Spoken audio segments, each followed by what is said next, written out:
Hey guys, Winter Wolf here. Secret Invasion Episode 5. King Z and I are going to break it down and react next.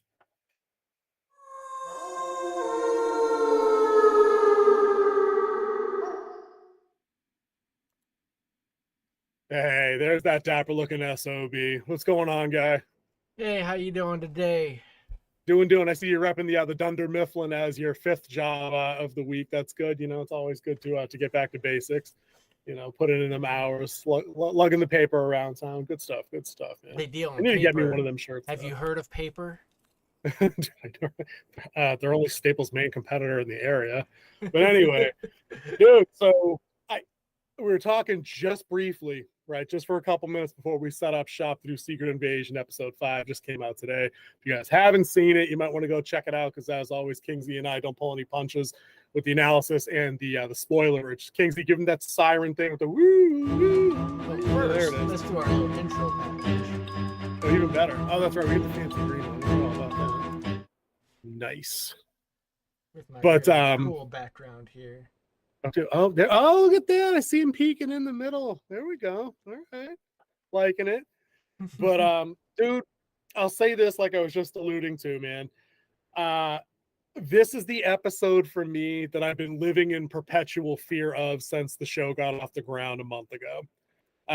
I don't like this show anymore. The finale, whether they can still nail it and tie up their story, and that'll be fine. But I think this episode, to me, it asks too much. It asks too much in the way of suspension of disbelief, even for a spy show. And in doing it, it didn't really deliver anything new, novel, creative, awe-inspiring. No shock, no awe. There was just nothing here, which is sad because in a penultimate episode, I was hoping for more, and I didn't even get to check it out until later in my workday today. You know, usually I log on to Disney Plus, I check out the runtime, and then I usually text you, and I go, I don't know, man. It's only 38 minutes or 42 minutes. What do you think? And this and that. And if it's another short one, it's 37 on the register, I think, on the scroll. But you said it's like 31 and change on the runtime. Yeah, it's like 31 actual episode minutes. It's 30. Yeah. It's 38-minute total episode with credits. It had what was it? A 6.5-minute intro intro before the opening credits, and a minute and 10-second recap. I just can't, man. Yeah, I told you the other day, I'm watching a lot of older stuff lately. You know, I recently did a Battlestar Galactica rewatch, like the redo, like the early 2000s one. I'm watching Grimm right now, and things are just so much more airtight when they were on like real TV and not like streaming. I think like Grimm gets in like a 15-second intro with or 15. They do a recap, but it's like 15 seconds. And then they do the bit where it's like the opening graphic and the collage of the characters and shit like that. And the opening titles roll right through the beginning of the episode. But the whole thing takes like less than a minute. And then they're like into the story, which is a legit 43-minute episode that it runs for 20 some odd episodes a season. Dude, streaming's just, dude, I don't know. I think streaming's just a major disappointment in most cases, man. I don't know. Well, you have to think about when network TV, when they had shows like that, they didn't have streaming. They were competing for that airspace, so their stuff had to be more airtight. It had to get into the story more.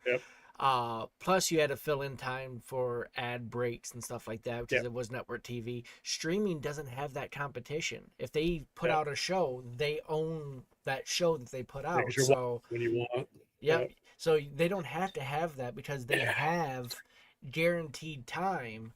And if you have the ad-free version, like for something like Hulu, you're paying a little bit extra for the ad-free version, or you do still have the ad breaks. But once again, they're not competing for that time, so they don't have to play by certain rules because they own that airspace at that time. See, I think that's the point is true, but I think that there's an error in their thinking that they don't have to compete for my limited entertainment time.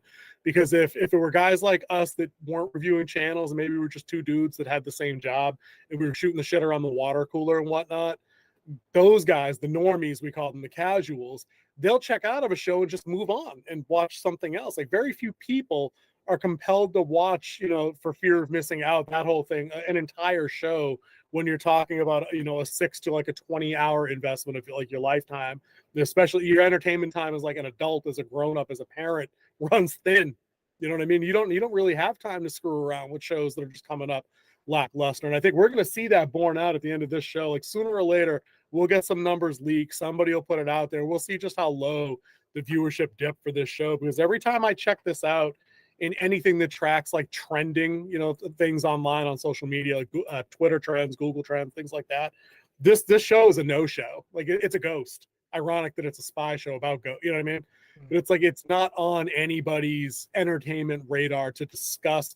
There's no fan pages that I've stumbled across where like people like trying to pick apart, is this guy a Skrull? Is that guy a Skrull? Who's this person really working for? And I think that's kind of what we wanted out of this show at the beginning. Like, we wanted something a little bit more nuanced, like Andor, again, with the comparison, but it's not that. It's just not. It's Andor light.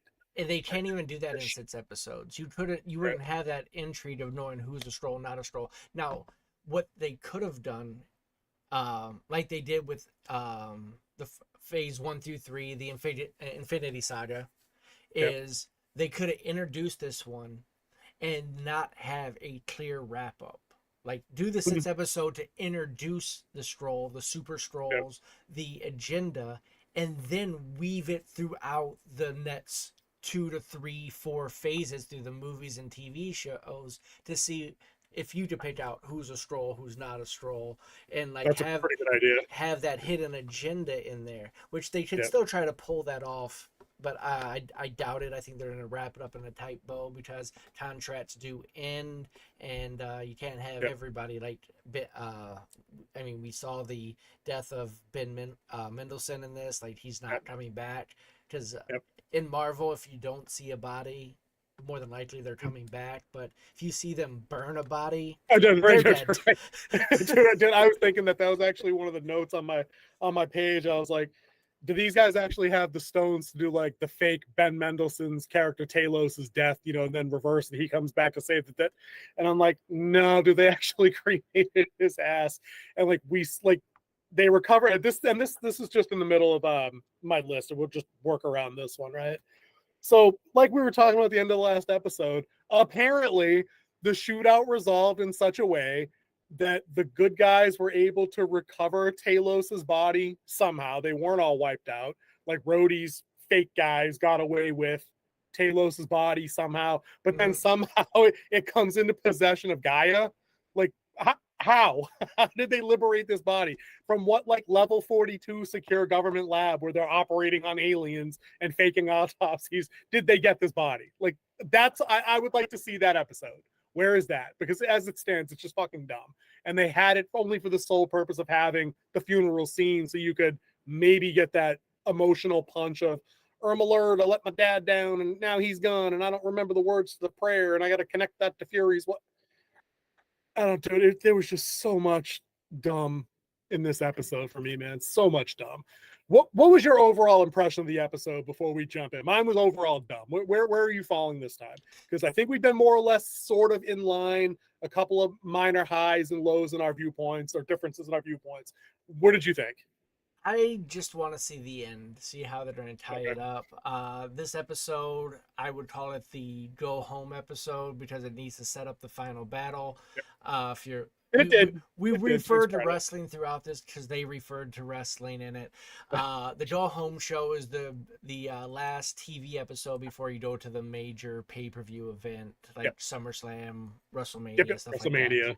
Mm-hmm. So that's what a Go Home show is. So that's what this is. That's pretty much what this was. I think they tried to do. It's the penultimate episode, boys and girls. Teachable moment from the wolf here. Penultimate, one word. Continue. With this, I believe they're trying to shove too much into it that if it had a longer run, you could have built up to it. Because you had the dysfunction within Gravik's community. We're going to talk about that. Mm-hmm. You could have shown that over a series of time of that happening instead of just one big event and all of a sudden you don't trust this guy because one guy died or they killed he killed another Skrull. You guys have been killing Skrulls for a while. Dude, let me sidetrack you for a minute, right? Because that entire sequence is on my dumbass list in front of me also. I'm like, we're on record here, both of us, in lockstep, in our opinion of Gravik as the villain of this show. We both really liked him. Yeah, he's a good We thought villain. he was right, intelligent, physically imposing, charming, in Something his own Marvel's been psychopath. missing through most Right, of right, its right, later right. episodes. Charming and a cult leader, taking care of my people kind of way thing. Out of nowhere, like you just said, they jump right into the whole. We've convened and we're talking to Gravik when he comes back from the outing on the highway with the failed assassination of the president or the kidnapping, whatever the plan was there, right? Yeah. All of a sudden we've convened and now Gravik might not be our guy. The community's having second thoughts. He has to kill one of them that's kind of outspoken. They launch into an assassination attempt later in the episode, which while is a pretty badass kind of visual with it trying to do like the group Julius Caesar takedown. I'm like, well, why don't you just shank him a bunch of times or shoot him a lot? I mean, they went through paces to show that he's a super Skrull, but he's not involved. Like he's not completely unkillable. And they tried it in the dumbest way.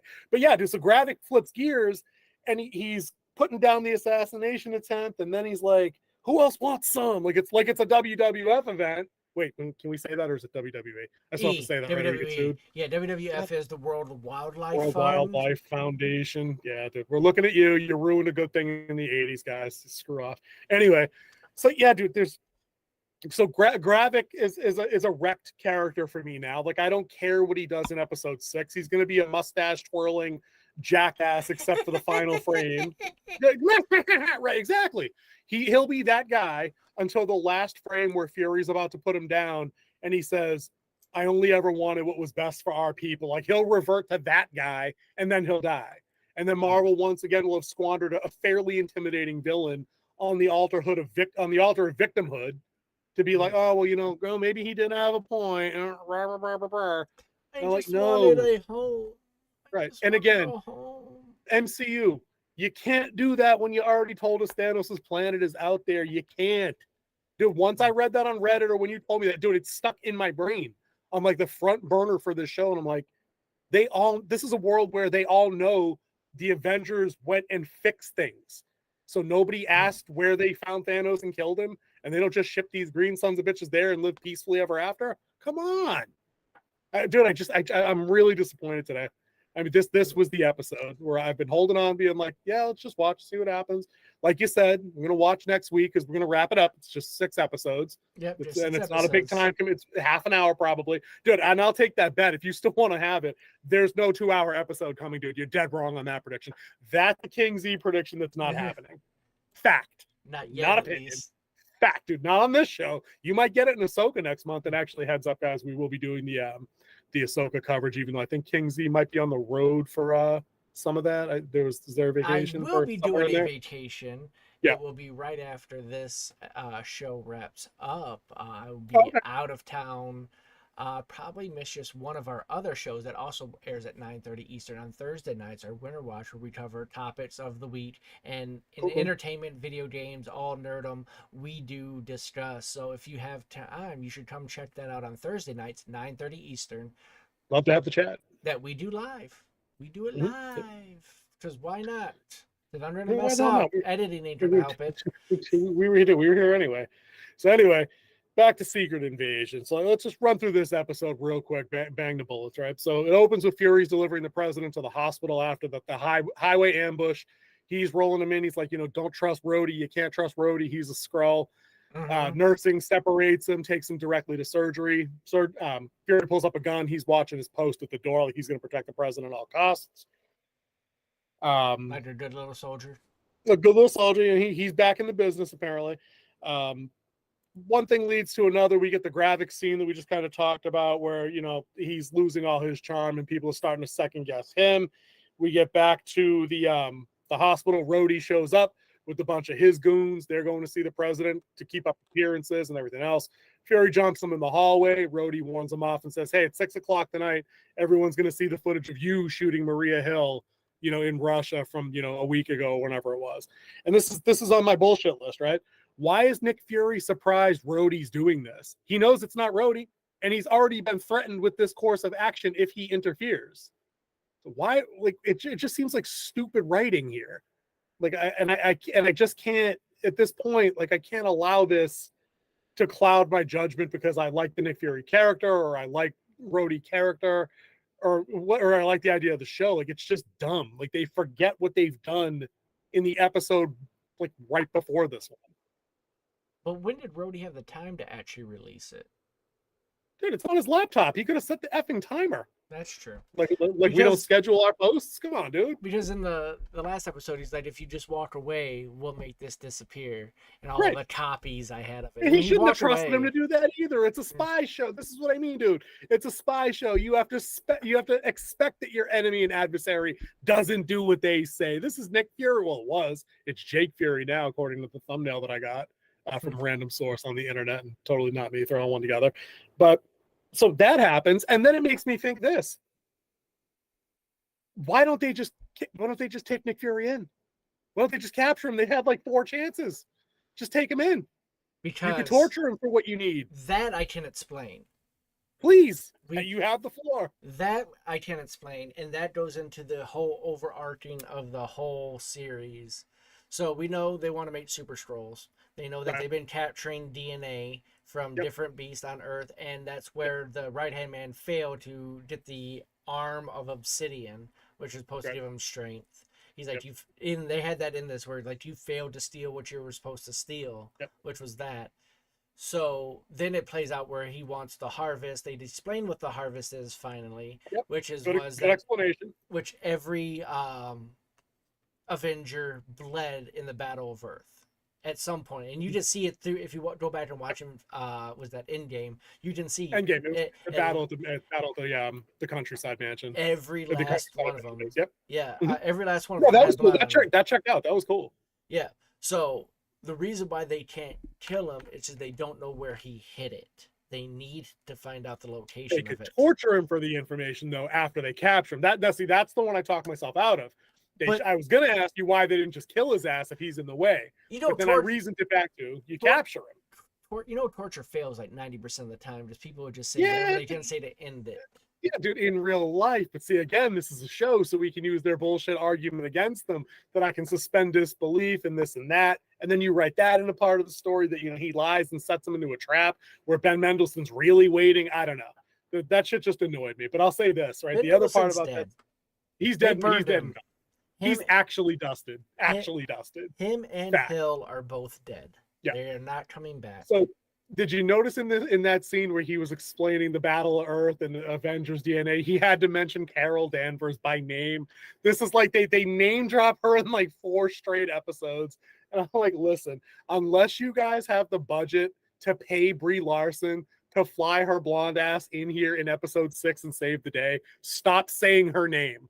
Stop it. You're not endearing anybody to watching your show talking about this character. Literally nobody likes her. Nobody. So I'm sorry. There might be 4 of you. There's a heartfelt conversation later between the British girl, but I do have to throw that joke out because you just said it. She asked, "Why haven't you called any of your super friends?" Budget. But again, but see, that's the real reason, and we know that. But in the show reason, it's stupid. Like, why haven't you called your super friends? It's personal. I'm like, bro, your whole show is about how the world might actually be cooked alive so the Skrulls can have it. That is an Avengers level threat. It's not like the bad guys getting one nuclear device and detonating it in DC like a Tom Clancy book. This is an Avengers level threat, and your reasons are personal. I actually have some quotes here. This is some good shit. This is on my shit list from like towards the end of the thing. Like in that same scene, he says after, it's personal, he goes, oh, hold on, I went 1 page too many. I think it's at the bottom. Yeah, he goes, speaking of the Super Friends, none of them have lived the life I have. Bro, you got Thor on that team. He's an alien god from another planet. You had the Hulk on that team. Ain't nobody lived the life he has. Captain America on that team. Man out of time. Stop it. You have not led a more interesting life than literally anybody on that core Avengers team. Not a soul. Not Black Widow, not Hawkeye, none of them. Stop it. Full stop. And then the very next sentence, he says, none of them can defend the world the way I can. Like, how's that exactly? How? What's your move here? Every scene you're in, you've got the same piece of shit handgun being reloaded, never firing the fucking thing, and generally just having other people do shit around you. Like, I don't get it. Like, no, stop it. Stop. And then, of course, it wraps up with, and this is the basis for the thumbnail. I'm only good because of my mother and wife, who in particular is far greater than I'll ever be. Like, dude, just stop. And that's after the British chick shits on him. Yeah, they throw in a lot of his backstory through hints and stuff. Like he came from a single mother family, and it was what she put between his ears, meaning what she taught him. Sure. Why he's the way he is. He's street smart. Yeah, I guess it had nothing to do with the extensive training you put in to like elevate yourself to the level that 3 episodes ago you were telling us that you had to do so you could wrestle power away from mediocre men. And it's another one of my gripes with the episodes. Like, the British chick who I think she's funny, takes like no fewer than like 3 shots at the patriarchy this week. One of them involving a line where she says, "Oh, you guys are kind of like the males of my species. If they're not gaslighting you, they're trying to kill you." And then she shoots a dude in the face. She had already previously shot a dude in the leg and tortured a guy, but fuck yeah, it's the guys. Like, it's the guys gaslighting and threatening to kill people. Like, stop. I can't. It's like they had to fill a quota of saying stupid shit about the patriarchy, and they just saved it for this episode because it has been more or less largely absent, right? Mm-hmm. But the episode the episode back on the rail, right? We get through the Fury stuff at the hospital. We get through the graphic assassination attempt. We get a couple of scenes that involve Emilia Clarke's character getting into it and kind of connecting with Fury's wife. She goes to her to help with the Skrull burial practice, things like that. Which you didn't see where they try to tell a immigrant story on this one, because she doesn't know Skrull tradition, so she's been on Earth too long. So she's like that first or second generation immigrant in the United States who don't remember their past. They hint at that very heavily. They hint at that it's a Skrull house because of all the different faces on the wall. There's a little hint there.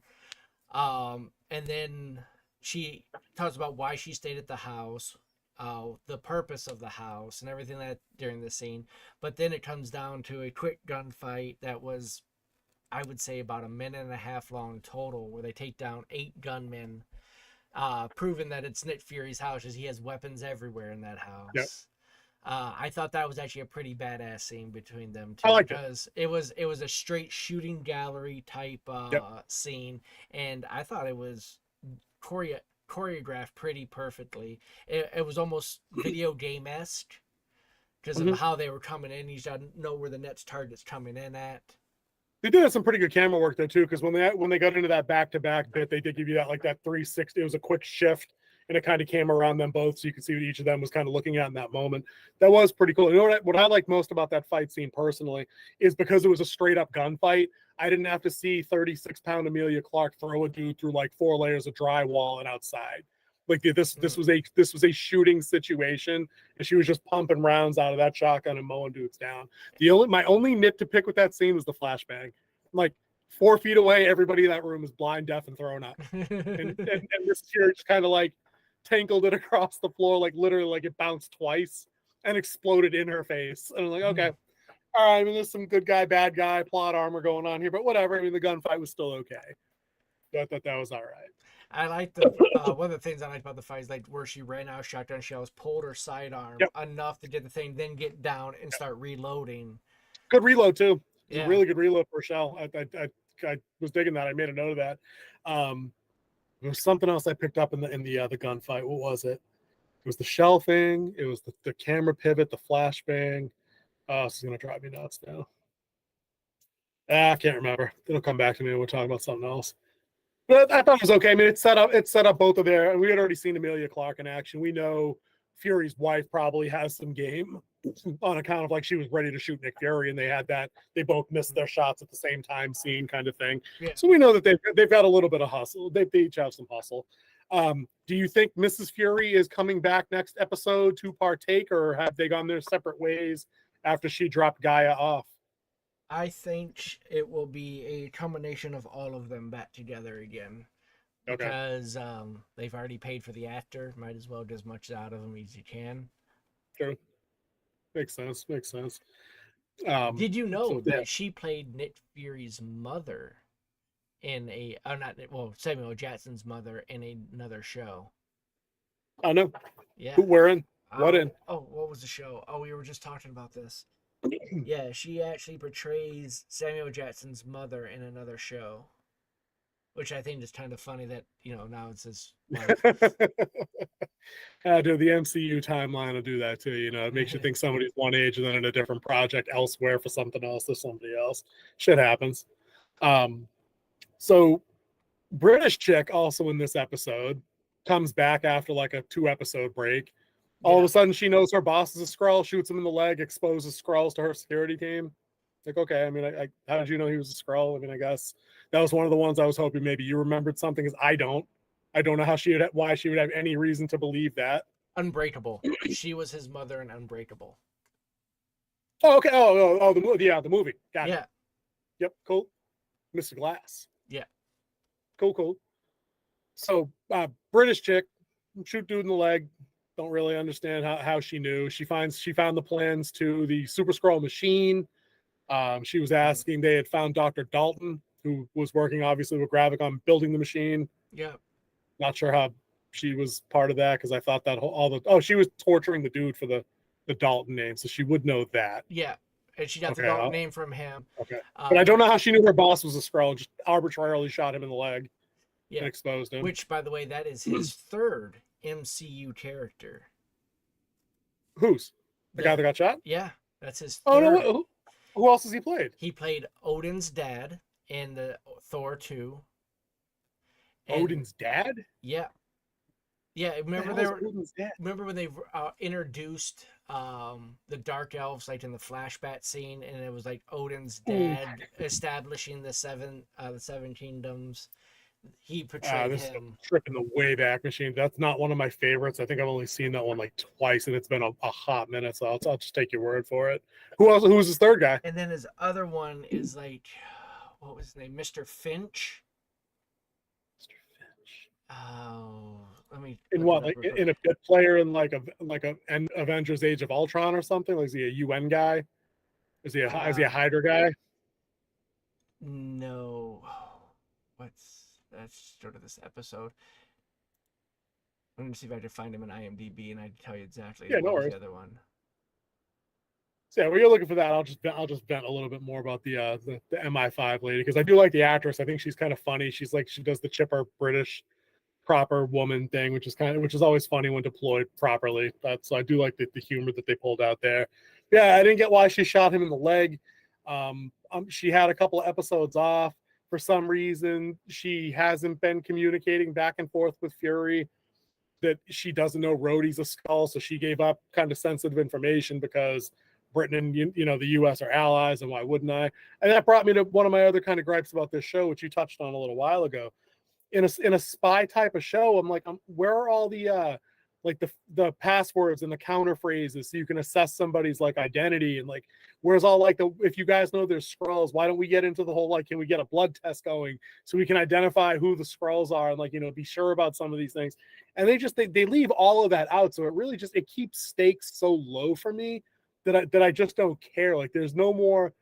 There was a little tension to start the show when we didn't know what was going on, but down the stretch I'm like watching this show, it's kind of just like an exercise in the routine or in the familiar. Like it just is on for a half hour and then it's gone as quickly as it comes on. And I'm like, okay, like we showed up, we did this thing. All right, I guess so. And I don't care. Like there's like, what are the chances that you bump into a friend you haven't seen for like a couple months or something, right? You guys go out, you're grabbing a beer and you say to him, hey dude, you got to check this show out.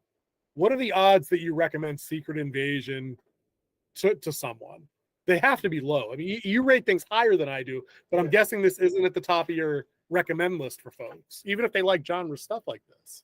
Not really. Cause it's not even really truly spy stuff. It's more of an invasion, I want to say, but it's more of terrorist shit. It would be terrorist, but it would also be like if we did a documentary series on the Kurds. That's what this would be like. You've said that before, so that tracks. As people who are trying to find a homeland, and then there's someone who's trying to fight them. I mean, a point of this, you almost have to root for the Skrulls, as Fury is the bad guy who's failed to help these people who are lost in space find a home. Even that we have a perfectly good with a dead Thanos body there too. Remember they left the that's what I'm talking about, man. Like I can't. Is this really the only fucking story these imbeciles at Disney are capable of writing at this point? Is the pity me victim story and why your hero is wrong? Like, dude, that's as tired a trope as the damsel in distress or the alpha male stoic jock that like has no feelings and fires 8,000 rounds without reloading. Like, guys, change it up, please, for the love of God. Your next series coming out might be your last. You should probably not. Actually, I think we've been told that it is their last. Did they not say everything after Loki season 2 is suspended indefinitely and not just because of the strike? Yeah, they're trying to do less, more with right. less. Right. So we might not get Blade. We might not get Ironheart. There might not be WandaVision season 2. Like Loki 2 was in the can, and that's that. Yeah. Like there's also rumors coming out about this one that it went 50 million over budget as dude, well. Where? We talked about the helicopter crash. Where they spend their effing money? Gravik's arm? I can do Groot arm and Gamora. The actors, their paychecks. Well, that's true. There are a lot of named characters in this show, even though it's centralized around 8 of them. There are still a lot going on around. But who on this show is bringing in bucks beyond Emilia Clarke, Sam Jackson, and Rhodey? I can't remember his name off the top of my head. Help me. Cheadle? Is that Don Cheadle? Don Cheadle. Yeah. Dermot Mulroney. He's in 2 episodes. How much do you think they're paying him for 2 episodes and 10 lines? More than likely, when you're a name like him, A-lister, because Dermot Mulroney is, you have that pay or play contract. So I know there are times, and we've talked about this with like independent jobs. Like, say I'm shooting a movie and I wanted to get some traction, I could go in and I could find a pretty popular actor. I've seen one that had John Cusack in that did this exact thing. I took the movie and then I paid his day rate and have him shoot all of his scenes in one day. 1 to 2 days. That way I don't have to pay his full rate. I'm paying him for 2 days. So with a show like this, though, they shoot a lot of out of order because of the big budget. Like you never shoot anything in order. You do bot shooting. You base it on this the schedule of the actor and the schedule of the location. So he might have to be there for like 3 days straight because of that location, like the hospital thing. Like that was one location. They might have done a couple things like they had Fury in the hospital. They had a couple other ones in the hospital. I might be doing another show with him in the hospital, but you're making your point though. Yeah, you're right. So he would get his rate. In other words, true. So you could apply that to some of the other. I don't want to call them mid-level because it is a fairly talented cast like that. But Ben Mendelsohn, the actress that plays MI5 lady, those are people that you recognize from other like A-list AAA things that you've seen in movies, like the British lady I recognize from Hot Fuzz. So one of my favorite dark comedies. I'm sure she's in other British productions and other things, but that's what I mean. She's that person. She's established. She would be like if they brought one of us on in a brand new speaking role. You know what I mean? We wouldn't be getting paid anywhere near the ballpark of that. And he was Mr. Finn in the TV show of Daredevil. Okay. True. Which they did say is part of the MCU, the whole Defenders Netflix series that is now they're redoing with Daredevil Reborn. That's another one. That's in pre-production. That's not having been shot at all, I don't think. So is that one that we now sacrifice given writer strikes and other situations, or is they? I'm telling you, man, it didn't track well in the short we put out, but I really think they're gonna, because I think Iger's sentiment puts it out there. I think they're seizing this opportunity to cut costs where they can and to get away from some shit that they know is going to bury them. I'm not saying Daredevil absolutely would have, but some of these other slightly more risky things, I mean, like they're putting Echo out all at once at the end of the year. There's probably a reason for that. It's probably going to suck. We might not even watch that unless we're hurting for something to watch and cover for our show. But I don't think any of those, like Captain Douchebag and Winter Soldier, they're not getting a season 2 of that. There's no chance they get a season 2 of that. It doesn't Hawkeye need it. season 2, not a chance. Well, You know, like that's mostly because Jeremy Renner's going to retire. And well, right, but they were going to go to Kate Bishop anyway. yeah, You know what I mean? She's not getting a show. Do you think Miss Marvel's getting a season 2? Like second lowest show they did, or She-Hulk? They can talk all they want that she's getting a season 2 and that the actress is going to be a big part in Marvel going forward. I'm not so sure. I'm really not that sure. So it started production 4 months ago. So they've already Daredevil you're talking about? Yep, Okay. Daredevil started shooting 4 months ago. So it's probably on hold right now. They probably are still going to go through with it since they've already started shooting. Yeah. Let me ask you this then, since you'd know. If they've been shooting for 4 months, assume, and I have no reason to believe one way or the other that Daredevil has 6 episodes, 12 episodes, 47 episodes. How many? 12. Okay, so they're getting a full boat. Okay, that's good. Yeah. I was gonna say, if they only get 6, are they probably done in 4 months if everything had gone accordingly for 4 months? Hypothetically speaking, based on what you've seen in the industry when you're working. 4 times 4 is what, 16 weeks? It depends on what the month is like. We get some months that have like the 5 month, the 5 week. So you call it 16 just for fun. Call it 16 weeks. Could they bang out 6 42-minute episodes if they were all 42? And that probably is a big deal too. Runtime. So they could, if they were trying to go fast. And a lot of these productions, like especially when you have budgets, you don't go fast. See, right. When you're making a movie, you have to think of a triangle. You have 3 sides to a triangle, and on each of the sides you have fast, good, and cheap. But you only have 2 sides of the triangle at any given time. Yep. So if you want it fast and good, it won't be cheap. If you want it cheap and good, it won't be fast. I'm thinking of every game I've ever seen where they have ability scores that you have to put points into, and it skews the shape inside the triangle towards the points you pick. So that's actually a pretty good visual that you just laid out there. Yeah. So you're saying Daredevil's probably on hold and not close to being done if it's 12 episodes in 4 months. Okay. I would say, because once again we'll do block shooting, they probably have enough for maybe 3 episodes done of everything shot that they needed, and bits and pieces of everything else. Yeah. So and having sunk the money in, they're likely not going to shit can something that they've already dumped in on the production level. If it was pre-production and it was scouting and writing and casting and all the other crap, they could walk away from that expense. But having shot some stuff, odds are they need their content. They're probably gonna muck through. Okay. All right. Well, we took a little tangent down MCU writing troubles and strike related work stoppages. Let's get back to Secret Invasion, because we're gonna keep this one short tonight. We're not gonna go too much longer. Because, dude, I don't think there's a whole lot left to break down on this show. I think it had it's exactly what you said. It's the go home episode. They're setting us up for the finale. The show quite literally ends on the thing we were talking about last week, where he opens up a storage container and puts the shaft jacket on. He did put the patch back on. So the wolf called this one. That was I'm like, I don't care. Like, why you put the patch on? Does it have infrared scanning tech in it? Like, what is the point? Like, you've covered your eye back up. Is it just really the on-the-nose symbolic representation that Fury's back because he put the patch on? Like, crack a skull and then tell me. You know what I mean? I mean, he hasn't put a patch on since they returned from the blip. True. So, I mean, I guess that was supposed to be like their momentous moment going into the finale, but I'm like, all right, you loaded a handgun. Why'd you have all 3 of these things in 3 separate storage containers? Like, really? You needed three crypts to hold all this shit?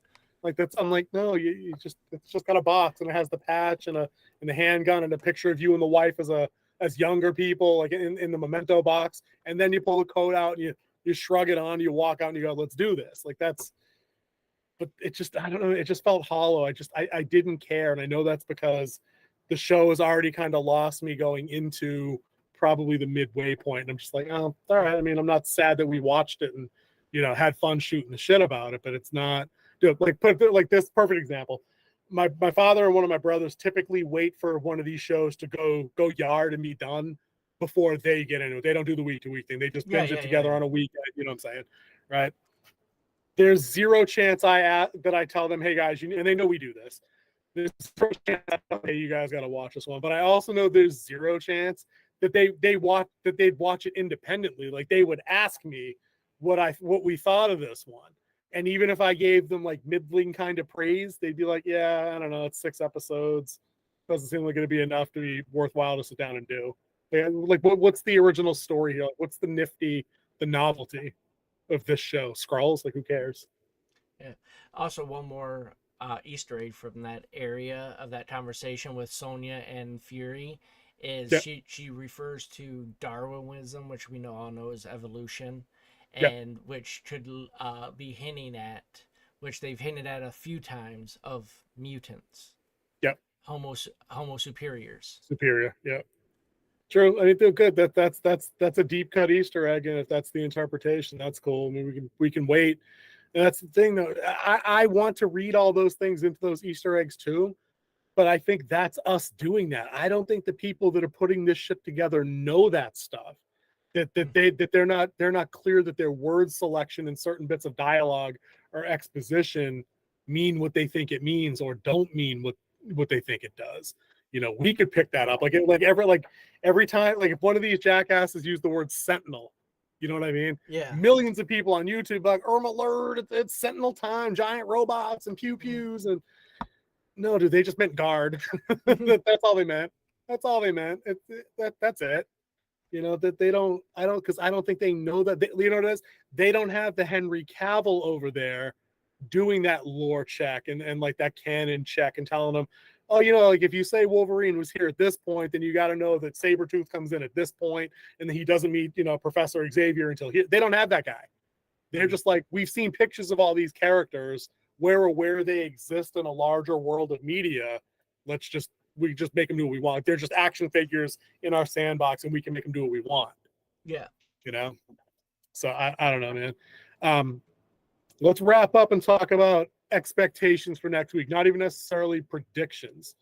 Expectation, dude. Do they stick any kind of landing that has you walk away with a smile and satisfied, better than a C+ for the show that you watched? I'm just wondering because pretty much every one of these shows have set up either a movie or another show. So I just want to know what the setup is for this one, because we know the Skrulls going forward are not going to be that important. Right. They're going to find a way to undo what they built in this, unless they try to do what I just said that they try to do, where they try to weave it all the way through and then totally misuse Secret Wars, which would be very sad. And that's a couple of Avengers movies down the line if they make it that far. They're still doing the Kang Dynasty thing, but then the next Avenger team up after that's supposed to be Secret Wars, right? Yep. So I mean, so they have to have heavy Skrull presence for that. I think that's 2027 too. That's not even that far away. Dude, that's a title on a whiteboard. We know how they are with putting their look at all our content that's coming out on this schedule because we've got so much great stuff. Stop it. Like that's placeholder shit. But as a wrap up episode, do you think it's going to stick for you? Like, do you think we walk away from this like, oh, that was cool. All right, you know, like la di da, or are are they going to flub it? What do you think? I think they're going to try to baffle you with knowledge and then dazz you with BS. No. They're gonna have some fight scenes to make people go, oh man, that was so worth it, and then it's like, but what's underneath it? It's empty. See, that's a very Winterwolf assessment of the final episode, because that's what I feel. I feel exactly the same way. I think they're gonna throw something at you that they think is like the shocking revelation. But anybody that's watched their crap and has picked it apart, or not even that, if they've just paid attention and be like, that's not really a surprise, or this isn't the own you think it is, or this isn't setting up anything I want. Because I know you want them to set up the X-Men. You want them to set up the Fantastic Four. You want them to set up Galactus or Doctor Doom. You want the next stuff. Yes. You want the next A-list stuff. You don't want Ironheart. You know what I'm saying? You don't need another go with Miss Marvel. We don't need any of these characters anymore. We want the A-list that they've had on the roster through Fox that they have not utilized yet. You're ready for that. I think a lot of us are. Don't hold your breath, man. I mean, I hate to say it. I don't think you're getting that big reveal from this show. or this big setup. They don't do post-credit scenes, which they and most of their series they don't until the final episode. Oh, okay. So wait, they do that. Yeah, I did not know that. I've only ever watched most of WandaVision, and that was it. So the shows are not my forte. And it had a post credit in the final episode. Okay. All right, you'll have to next week. You'll have to remind me that then, so I stick around, and then we can, we'll add that to our discussion of the wrap up for this show. Overall for episode 5, dude, if you don't mind my saying, dude, I'm gonna give it probably a 1.8 out of 5. I'm going real low on this. The thumbnail, I just don't like characters being demolished like that. Like these are people. Oh, dude, I'll just say in closing, dude, he gets on board the private charter so he can fly to wherever he needed to fly to Finland, and the fucking pilot comes in and shits on him and tells him he needs to take a nap and you should also be in mothballs. Like, first of all, who the fuck are you?